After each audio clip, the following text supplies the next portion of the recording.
এই বিভাগ নিয়ে কুমিল্লা জেলার মানুষ এত বড় একটি ধোঁকা খাবে তারা হয়তোবা আগে কোনোদিন কল্পনাও করতে পারেনি। আর সেই ধোঁকাটা কুমিল্লা জেলার মানুষ কিভাবে খেয়েছে ডক্টর ইউনূসের আজকের এই বক্তব্যটি শুনলে আপনারা একদম সম্পূর্ণভাবে ক্লিয়ার হয়ে যাবেন। আর অন্যদিকে নোয়াখালী জেলার মানুষ তো ডক্টর ইউনূসের মুখ থেকে এরকম বক্তব্য শুনে তারা খুশিতে এমনভাবে সেলিব্রেশন করছেন মনে হইতেছে যে ডক্টর ইউনূস নোয়াখালী জেলার নামে বিভাগ ঘোষণা করে দিয়েছে। প্রিয় দর্শক, সেই কাঙ্ক্ষিত বক্তব্যটি শোনার আগে আপনারা এখনো যারা ইউটিউব চ্যানেলটি সাবস্ক্রাইব করেননি ভিডিওতে একটি লাইক দিয়ে চ্যানেলটি সাবস্ক্রাইব করে দিবেন। তো চলেন দেখা যাক ডক্টর ইউনূস কি এমন বক্তব্য দিয়েছে যেটার কারণে পুরো কুমিল্লাবাসীর এত আন্দোলন এত পরিশ্রম একেবারে বিফলেই চলে যাচ্ছে।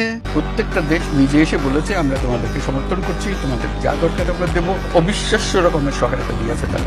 আমার মনে হয় দেশের মানুষের কাছে আমাদের উপরে আছে। আমার মনে হচ্ছে ডক্টর ইউনূসের মুখ থেকে এরকম কথা শোনার পরে কুমিল্লা জেলার মানুষের মাথার হুঁশ উড়ে গিয়েছে। কারণ এখানে বলেছেন যে প্রত্যেকটা দেশ নিজে এসে বলেছেন আমরা নোয়াখালীকে সমর্থন করি, যা লাগে আমরা সবকিছুই দেব।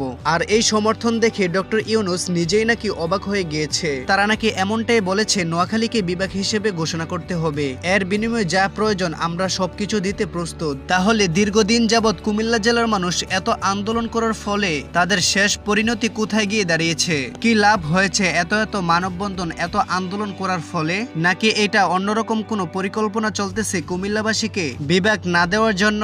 দর্শক, আপনাদের কি মনে হয় এটা কি কোনো ষড়যন্ত্র হতে পারে? তাহলে কি শেষমেশ কুমিল্লাকে চুনা লাগিয়ে নোয়াখালী জেলাকে বিভাগ হিসেবে ঘোষণা করে দিবে?